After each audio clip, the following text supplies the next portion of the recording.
Hello students, I hope you all are fine. Now, as you know that in the previous lecture I have started our new topic that is about Taylor's theorem. But before discussing Taylor's theorem, as I already said that we have to know about Taylor series and Taylor's polynomial. And in the previous lecture I have discussed about Taylor series and also we have discussed about one related example. Now in today's lecture I will discuss about Taylor's polynomial. Most of the time I prefer to write on my register rather than while making the videos on a single page, because it takes a lot of time and my video got prolonged too much. Okay, now the definition of Taylor polynomial of order n says that let f be a function with derivatives of order k. I think I should show you an example so that you can clearly understand its definition while looking at the example. It says that let f be a function, means like we have here the function of cos x with derivatives of order k, means its kth derivative exists in some interval containing a, means in a particular interval our derivatives of that function exist and that interval contain our particular point a, and that's the interior point of that interval. Then for any integer n from 0 to n, basically this means that from 0, 1, 2, 3 and up to so on, and sometimes we denote by this notation. Okay, we put a bar.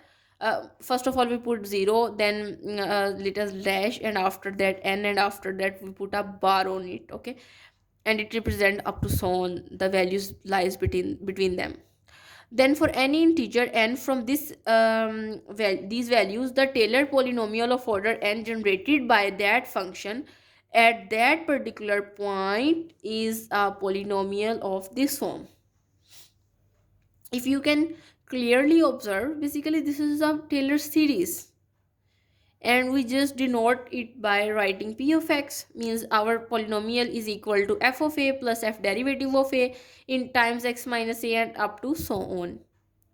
But we speak of a Taylor polynomial of order n rather than degree n, because nth derivative at that point may be 0. Okay, you know the degree of polynomial is like, for example, if I write a quadratic equation, for example, if I write here a square, um, sorry, um, ax square plus bx plus c equal to 0, then basically this is the degree. But here in this case, and here we also put the condition that a is not equal to 0, otherwise it would become a linear equation. Okay, the polynomial of degree 2 is quadratic equation, but if our this coefficient obviously becomes 0, then we get a linear equation. And so that's why we say that it is of order n, not degree n, because it can be 0. The first order Taylor polynomial has degree 0, not 1. Okay, the first order polynomial obviously it has only one term, a constant term, or maybe the other one, so that's why its degree is 0. Now let us look at a particular example and try to understand how we can find a Taylor polynomial. Now the example is finding Taylor polynomials for cos x at what point at x is equal to 0. Okay, you, as you can see in this equation, if I say that it is equation number a, then we need to find f of a, f derivative of a. But a is basically the point. First of all we have to find the derivative of a function. Okay, so that's why f of x is equal to cos x. If we find its derivative, then it is equal to negative sine x.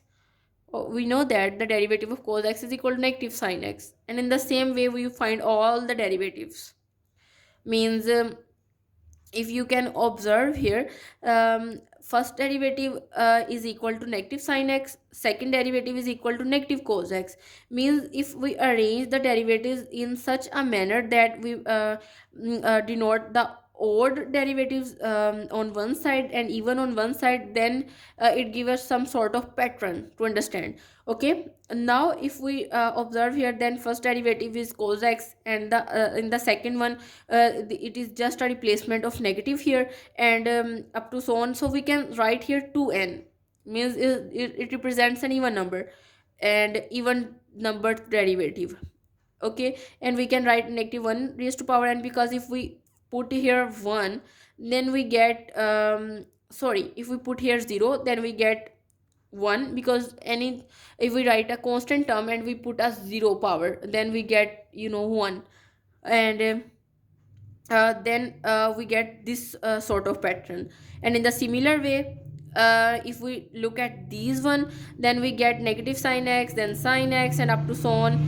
And for first derivative we get this one, for third derivative we get this one. So we can write 2n plus 1, and it is a way of representing an odd number.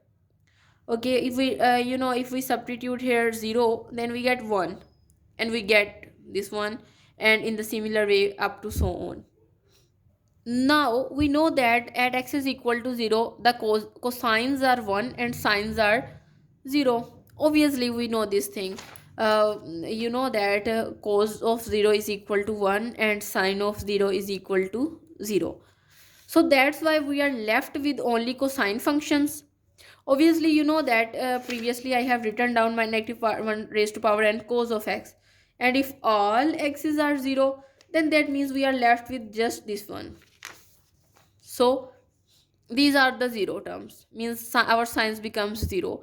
And you know that this is the even, so we will just get the power, even power polynomial here. Now the Taylor series generated at x is equal to 0 is represented by this is just the replacement of 0 in our equation number a. Okay, and then if I substitute the values like f of 0, you know that if our that our function f of x is equal to cos x, and if I replace here 0, then it would be equal to 1 according to this thing.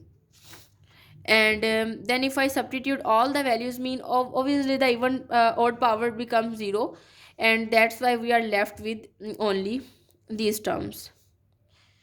And if we write it in a compressed form, then we will get negative 1 raised to power k, x raised to power 2k, means it is an even powers, and divided by 2k factorial, because their factorials are also even. And it is also a Maclaurin series.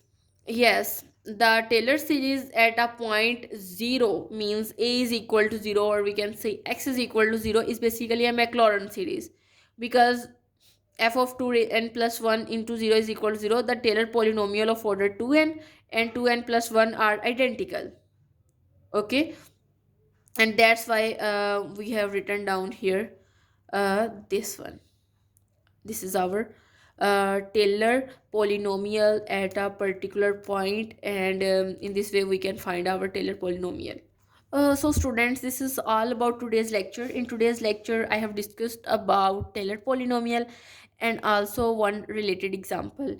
Now in the next lecture, I will try to cover the topic that is about, I think so, yes, we have come across our basic theorem, means our main topic, that is about Taylor's theorem, and I will discuss it in the coming lecture. Thank you so much.